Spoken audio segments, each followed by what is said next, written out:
Baik, Assalamualaikum warahmatullahi wabarakatuh. Apa khabar murid tahun 3? Baik, hari ini kita akan meneruskan pembelajaran kita di rumah berdasarkan tajuk telah yang kita rancang. Pertama, hari ini tajuk kita adalah terus ke nombor. Okey, di akhir pembelajaran ini ada 3 benda yang perlu kamu faham. Pertama, kamu boleh menunjukkan kuantiti untuk menghasilkan nombor. Yang kedua, kamu boleh membandingkan dua nilai, dua nombor, mana yang nombor yang lebih besar atau nombor yang lebih kecil. Dan yang ketiga, kamu mampu menyusun kumpulan objek mengikut tertib menaik ataupun tertib menurun. Perkara ini telah kita pelajari di tahun 2, ialah ia merupakan rentetan sahaja. Baik, kita teruskan lagi tajuk kita pada hari ini iaitu terus ke nombor. Sebelum itu, di tahun 2, murid-murid, kamu semua telah didedahkan berkenaan dengan bongkah atau blok 100. Ini kita panggil blok 100. Yang kecil ini. Okey. Okey, 100. Baik. Bila kita gabungkan ini kepada kita gabungkan menjadi blok yang lebih besar dengan 10 blok. Dulu kita belajar ni blok 100, 100, 100. Dan kita gabungkan dia akan membentuk blok 1000. 1000. Okey, ini bila kamu nampak blok ini, ya, okey, bongkah ini dia jumlahnya ialah 1000. Okey, baiklah murid-murid, kita sambung lagi pembelajaran kita berdasarkan apa yang cikgu terangkan tadi. Okey. Okey, di sini kamu lihat, okey, ada berapa bongkah ini, kelas? Berdasarkan gambar ini, kamu mampu menghasilkan nombor. Baik, berdasarkan bongkah ini, kamu boleh menghasilkan nombor. Okey, pertama, okey, kita lihat ada berapa bongkah 1000? 1, 2, 3, 4, 5, 6. Ada 6,000 bongkah 1000. Ada berapa bongkah 100? Ada 2 bongkah 100. Dan ada berapa bongkah 10? Ada 1. So, kita lihat di sini ada 6,000. Ada 2 manik 100. Ada 1 manik 10. Dan tiada manik sah. So, apakah nombor yang kita boleh bentuk berdasarkan objek ini, kuantiti ini? So, kita boleh menghasilkan 6,210. Bentuk ini, kita boleh menghasilkan nombor juga dengan menggunakan abakus. Sebentar lagi kita akan guna. Baik. Berdasarkan contoh yang pertama. Okey, lihat contoh yang kedua. Kita lihat benda ini, benda kuantiti ini. Okay. Dia sedia maklum, ada berapa kotak? So, sedia maklum, satu kotak ini jumlah dia 1000. So, kita ada 1000, 2000, 3000, 4000. So, jumlah nombor yang kita hasilkan ialah 4000. Okey, cuba lihat yang kedua ini, yang ketiga ini. Okey, ada berapa bongkah 1000? Ada 1. So, kita dah 1000. Ini 100. 1100, ada berapa ni? 8. So, 1108. Tadi kita telah pelajari bagaimana kita nak menghasilkan nombor daripada kuantiti. Daripada nombor tadi, murid-murid kena faham. Kita boleh ada dua benda penting yang perlu kamu tahu. Pertama, nilai tempat. Kedua, nilai digit. Daripada tahun 2, cikgu dah terangkan dulu. Apakah nilai tempat? Apakah nilai digit? Nilai tempat ni maksudnya rumah. Nilai digit ni kita merujuk kepada apa contoh cikgu? Orang yang duduk dalam rumah itu. Berapa nilai dia? Okay. Nilai tempat biasanya dalam contoh yang berdasarkan ini, kalau tengok contoh 7. Okay, kita bagi ada dekat rumah 1000 dia ada 1, rumah 100 dia ada 2, rumah 10 dia ada 4, rumah sah dia ada 7. So nombor yang kita hasilkan berdasarkan bentuk ini ialah 1247. Okey. Berdasarkan nombor ini, di tahun 2 dulu kita belajar setakat ini. So bagaimana kita nak mengenal nilai tempat dia dan nilai digit dia? Okey, kita tengok dulu berdasarkan contoh ini, nombor ini. 1247.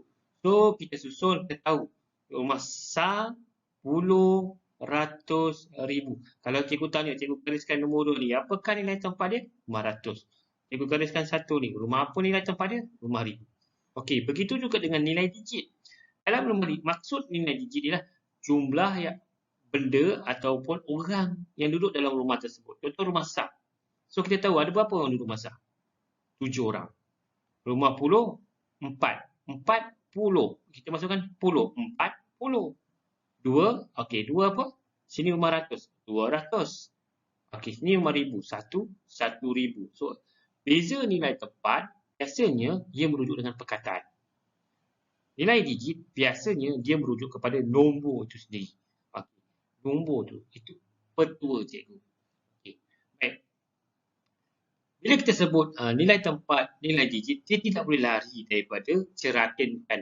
Bila saya sebut cerakinkan ini, merujuk kepada bagaimana kita pecah nombor yang tadi kita dah gabungkan tadi, kita pecahkan mengikut dua juga. Pertama, cerakinkan mengikut nilai tempat. Dua, cerakinkan mengikut nilai digit. Bagaimana, apakah yang dimasukkan dengan nilai cerakinkan nilai tempat? Kita pecah. Contohnya, nombor tadi. Apa nombor dia? 1. Okey, 1. Okey. Bila disebut sila cerakinkan mengikut nilai tempat, so kita tempat perkataan ni semua dalam perkataan 1,000. 1,000. Okey. Nombor 2 ni 200. Nombor 3 tambah 40. Perkataan puluh tu ditulis. Dan terakhir 7 sah. Itu bagaimana kita cerakinkan mengikut nilai tempat. Tapi kalau kita nak cerakinkan nombor mengikut nilai digit, kita mestilah tulis nombor dia sahaja. Nilai digit saja. Maksudnya dia merujuk nombor dia sahaja. Apakah nilai digit dia? 1,000 tambah 200 tambah 40 tambah 7. Okey. Fahamkan murid-murid. Bila dia kata cerakin nilai tempat, mesti ada perkataan di belakang. Cerakinkan nilai digit, dia hanya nombor sahaja. Okey, cikgu terangkan lagi dengan lebih dalam bagaimana kita nak cerakinkan nombor. Okey, bagaimana kita nak cerakinkan nombor mengikut nilai tempat dan cerakin nombor berdasarkan nilai digit. Okey, baik. Ini ialah abakus. Okey, abakus. Lihat pada abakus ini. Ini rumah sah, puluh, ratus, ribu. Bila abakus ni, mana kita kan ketengahkan dia ada maksud. Ini atas ni 5, bawah ni 1. Sebagai ulangan. 5, bawah ni 1. Okey, untuk nilai ni kita turunkan ke tengah, dia maksudnya 5 nilai dia. Untuk rumah puluh pula, yang atas kita tak turunkan, kita tengok bawah-bawah. Ada berapa minit? 1, 2, 3. So, 30. Rumah ratus ada tak? Okey, rumah ratus tiada. So, kita lihat rumah ribu. So, dia ada 5 ke atas. 5 tambah 1, 6. So, 6,000. Apakah nombor yang terbentuk berdasarkan nombor ini? So, kita tahu 6,035. Okey. Berdasarkan 6,035 ni, bagaimana kita nak cerakinkan mengikut nilai tempat? Nilai tempat biasanya merujuk pada perkataan. So, 6,000, kita ambil saja 6,000 tambah, ada nombor tak? Nombor ratus tak ada. 400. Okey, apa kat sini? 30 dalam perkataan 30 dan 5 sah. Okey. Baik. Itu bagaimana kita cerakinkan nilai tempat, cerakinkan berdasarkan nilai mengikut nilai tempat. Okey, bagaimana kalau kita nak cerakinkan mengikut nilai digit? So, contohnya yang sini apa nilai yang kita boleh masukkan sini? 6,000 sifar. Sini berapa nilai dia? 30 dalam bentuk nombor. Sini apa nombor dia? 5 sahaja. 5 sahaja dalam bentuk nombor. Okey, begitulah caranya bagaimana kita melihat abakus. Dan bagaimana kita nak cerakinkan mengikut nilai tempat, cerakinkan mengikut nilai digit. Seterusnya, cikgu akan terangkan pada awak bagaimana pula kita nak membandingkan nombor. Bila kita sebut nak membandingkan nombor, ada dua sahaja. Pertama, lebih besar ataupun lebih kecil. Berdasarkan contoh ini, okey. Tengok ni Okey, bagaimana? Okey, berdasarkan nombor ini, bandingkan 1,835 dengan 1,249. Yang manakah lebih kecil? Bila merujuk lebih kecil, yang manakah lebih kecil? Itu soalannya.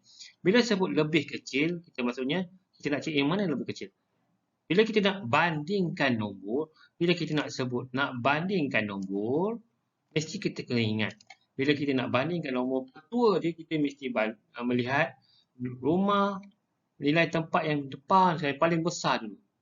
Yang depan. Okay. Kita banding apa? Rumah 5,000. Okey, kita letak dalam bentuk yang sejajar macam ni. 1,835, 1,249.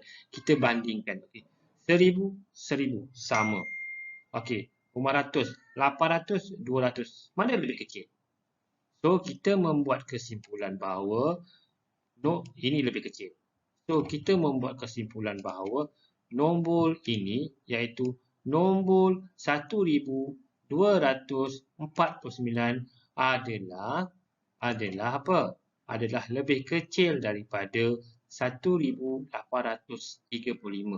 Maksudnya, bila kita nak membandingkan nombor, kita mestilah membandingkan daripada depan dulu. Kalau sama, kita terus melihat rumah nilai tempat berikutnya yang lebih kecil, 1,500. Kalau sama juga, lihat 50. Okey, dan seterusnya. Begitulah caranya kita nak membandingkan nombor lebih besar ataupun lebih kecil. Okey, seterusnya. Topik ini iaitu tertib nombor. Tertib nombor, murid-murid telah cikgu terangkan di tahun 2 itu bagaimana konsep tertib nombor. Tertib naik bukit dan turun bukit. Masih ingat lagi? Okey, bila sebut tertib menaik, kita mesti menyusun nombor yang paling kecil diikuti dengan nombor yang besar. Itu tertib menaik. Bila tertib menurun pula, bila kita menyusun tertib menurun, kita mesti susun nombor yang paling besar, kecil, lebih kecil dan terkecil. Susunan ni kena faham betul-betul. Baik, cikgu tak nak awak keliru.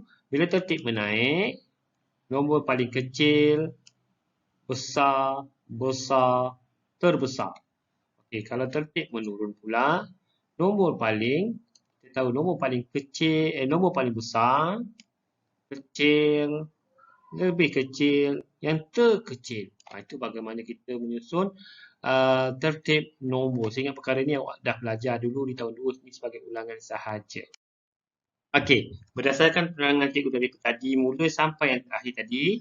So, lepas ini, kamu semua telah pun dibekalkan dengan ini apa? Buku aktiviti, betul? Okey, selepas ini kerja kamu ialah mari siapkan latihan dalam buku aktiviti macam tahun 3 dari muka surat 1 hinggalah 8. Sampai ke 8.